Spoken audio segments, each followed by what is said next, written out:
Dios le bendiga. La doctrina de la predestinación es una de las más debatidas e incomprendidas de las Escrituras. Muchos quisieran arrancar el término de las páginas de la Biblia donde aparece, no solo por la mala aplicación que algunos sacan de ella, sino porque ellos mismos no la comprenden. Lo ven como una doctrina peligrosa que conduce al liberalismo o al fatalismo. Sin embargo, debería ser suficiente para enseñarla el simple hecho de que aparece en la Biblia. Además de que debemos enseñar todo el consejo de Dios y aún más que esta doctrina de la predestinación, lejos de ser algo para la arrogancia elitista que conduzca a una vida de fe irresponsable, es más bien y sobre todo para el consuelo de los creyentes y adoración a Dios. El problema no está en la doctrina en sí misma, sino en el corazón de la gente, y no enseñarla sería privar a las personas de un dulce consuelo y robar la gloria a Dios, lo cual sería mucho peor para la salvación. De modo que estaremos viendo el tema de la predestinación que aparece en la Confesión Bautista de Fe de 1689, capítulo 3, secciones del 3 al 7, donde el asunto a tratar será el concepto y fundamento de la doctrina de la predestinación. Será una primera lección que veremos, donde la enseñanza clave es la predestinación, es la elección de amor incondicional que Dios hace de un grupo de pecadores dentro del resto culpables, salvándoles para la alabanza de su gracia gloriosa. Así, nuestro primer punto es el decreto de Dios determina que de la masa caída de la humanidad algunos fueron predestinados para salvación, dejando al resto en su justa condenación. Dice la confesión, por el decreto de Dios para la manifestación de su gloria, algunos hombres y ángeles son predestinados o preordenados a vida eterna por medio de Jesucristo, para alabanza de la gloria de su gracia. A otros se le deja actuar en su pecado, en justa condenación, para la alabanza de la gloria de su justicia. La Biblia corrobora lo siguiente, donde habla de ángeles elegidos en 1 de Timoteo 5:21, donde Pablo dice, te encarezco delante de Dios y del Señor y de sus ángeles escogidos. También la Biblia habla de creyentes predestinados. Efesios capítulo 1 del 5 al 6 dice, en amor habiéndonos predestinados para ser adoptados hijos suyos por medio de Jesucristo, según el puro afecto de su voluntad. Y en el 6 dice, para alabanza de la gloria de su gracia, en la cual nos hizo aceptos en el amado. Así creen todos los que están ordenados para vida, en Hechos capítulo 13, verso 48. Podemos leer también en la carta a los Romanos, en capítulo 9, del 20 al 24, lo siguiente, donde se plantea la doctrina de esta manera. Mas antes, oh hombre, ¿quién eres tú para que alterques con Dios? Dirá el vaso de barro al que le formó, ¿por qué me has hecho así? ¿O no tiene potestad el alfarero sobre el barro para hacer de la misma masa un vaso para honra y otro para deshonra? ¿Y qué si Dios, queriendo mostrar su ira y hacer notorio su poder, soportó con mucha paciencia los vasos de ira preparados para destrucción, y para hacer notorias las riquezas de su gloria, las mostró para con los vasos de misericordia que él preparó de antemano para gloria? A los cuales también ha llamado, esto es a nosotros, no solo de los judíos, sino también de los gentiles. De modo que en las Escrituras podemos leer acerca de la doctrina de la predestinación y vemos que no es una doble predestinación como a veces se ha enseñado, en que Dios predestina a personas al infierno y a otras para salvación.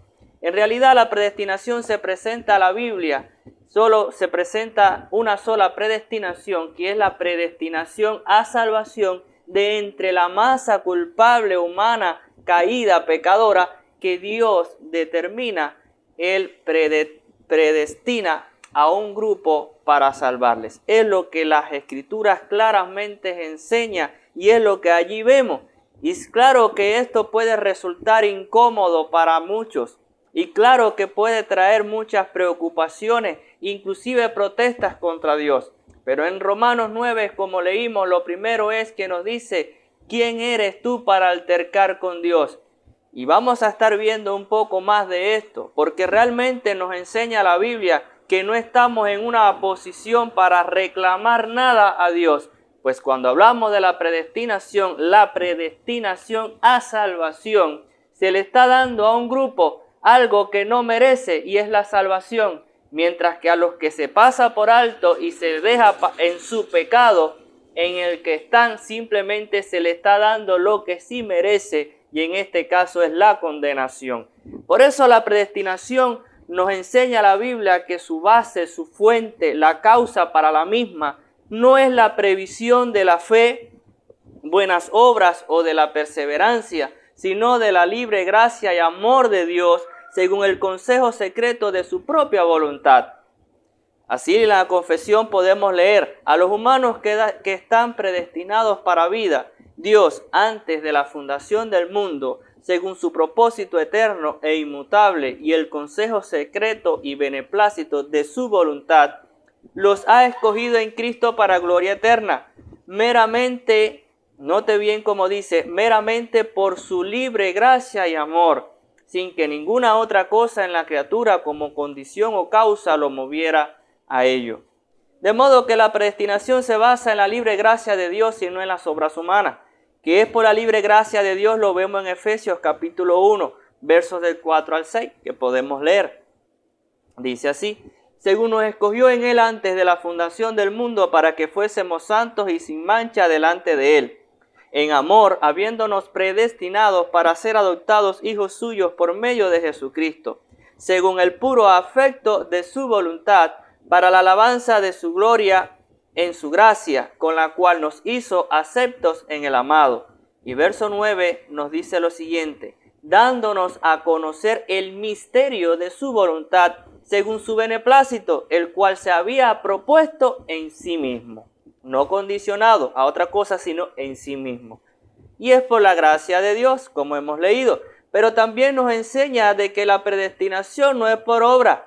Lo vemos también en Romanos capítulo 11, versos 5 al 6, que dice así: así también aún este tiempo ha quedado un remanente escogido por gracia. Note que dice la Biblia, escogido por gracia. Y él razona de la siguiente manera: y si es por gracia, ya no es por obra. De otra manera, la gracia ya no es gracia. Y si es por obra, ya no es gracia. De otra manera, la obra ya no es obra. Entonces, este trabalengua que dice el apóstol Pablo, más bien lo que se está refiriendo a que se trata de la gracia de Dios. Solamente la gracia de Dios sin las obras, lo cual ha llevado a Dios predestinar a salvación. Con esto se opone a la doctrina arminiana de la previsión de la fe como base de la elección, lo cual hace de la fe y el arrepentimiento una obra. Se basa en que Pedro habla de la elección según la presciencia de Dios en 1 de Pedro 1:2. Pero también Pedro se refiere a la crucifixión de Cristo según la presciencia de Dios en Hechos 2:23, que dice: a este, entregado por el determinado consejo y anticipado conocimiento de Dios, presciencia, misma palabra en el griego, prendisteis y matasteis por manos de inicuos crucificándole.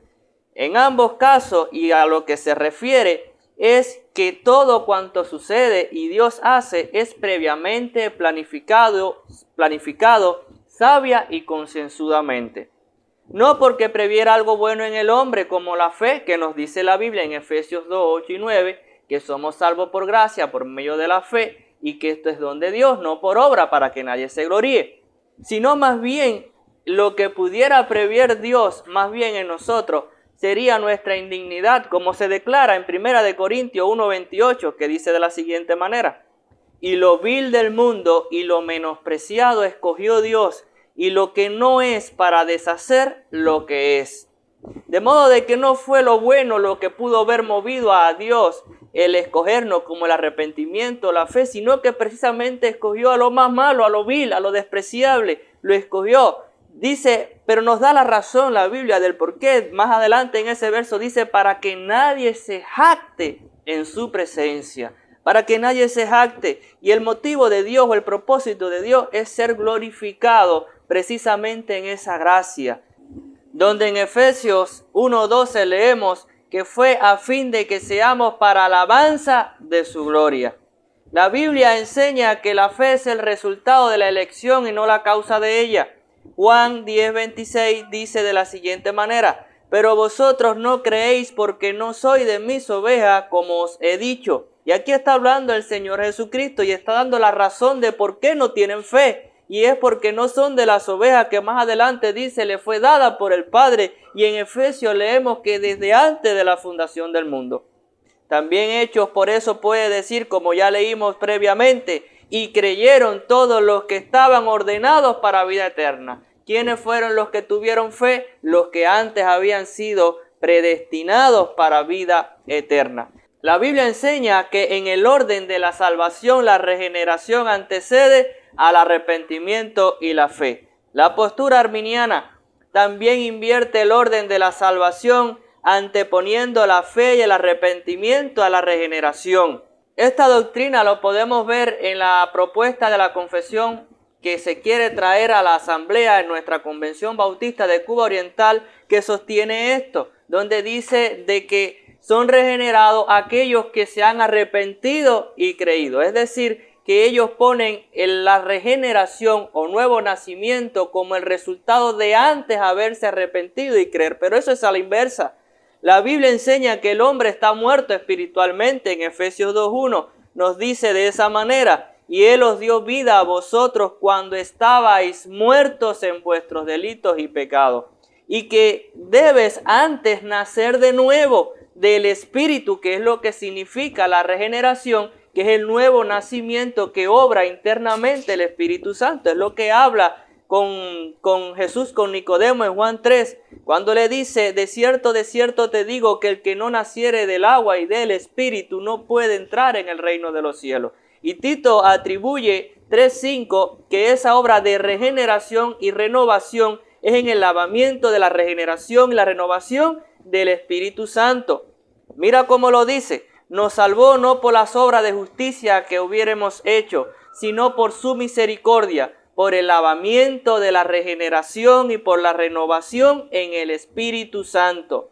De modo que la Biblia está enseñando que primero para uno arrepentirse y creer, primero tiene que nacer de nuevo. Tiene que el Espíritu Santo obrar un cambio interno en el corazón, cambiando la predisposición hacia el mal que siempre tiene, hacia abrirse al arrepentimiento de corazón y la fe sincera, salvadora en Cristo, confiadamente como su suficiente Señor y Salvador, como una obra del Espíritu. Es lo que dice Jesús en Juan 6:44, ninguno puede venir a mí si el Padre que me envió no lo trajere, y yo lo resucitaré al día postrero. Ahora, la palabra en griego que usa para trajere es una palabra fuerte, es una palabra que habla de si no arrastrare, obviamente no en contra de la voluntad, pero sí ejerciendo un poder transformador que pueda liberar a la voluntad cautiva, muerta del pecado, hacia el arrepentimiento y la libertad de la fe en Jesucristo.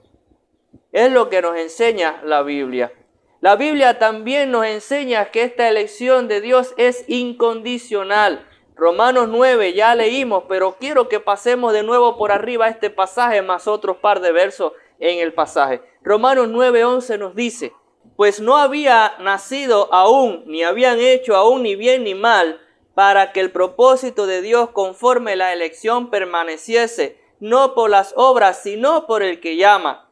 De modo que lo que está planteando aquí Pablo es que la base de la elección de Dios no se debía a las obras de bien o mal, ni de arrepentimiento o fe en cuanto a los dos gemelos, Jacob y Esaú. Cuando dice a Jacob amé y a Esaú aborrecí, alguien dijo: pero ¿cómo? No entiendo cómo puede aborrecer a Esaú.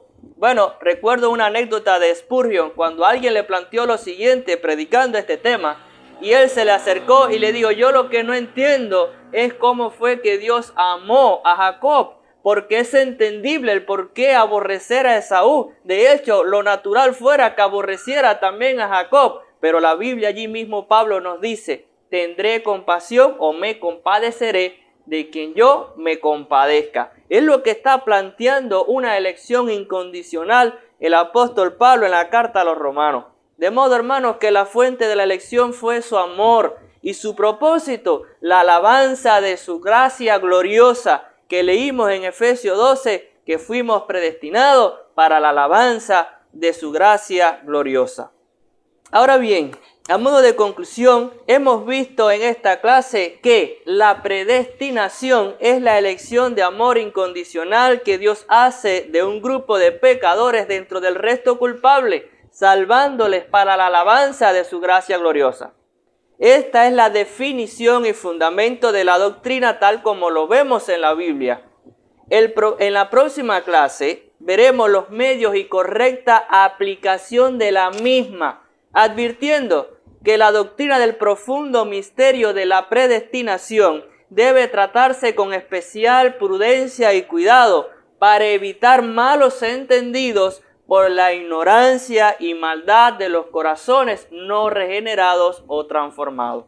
Hasta la próxima clase. Dios les bendiga.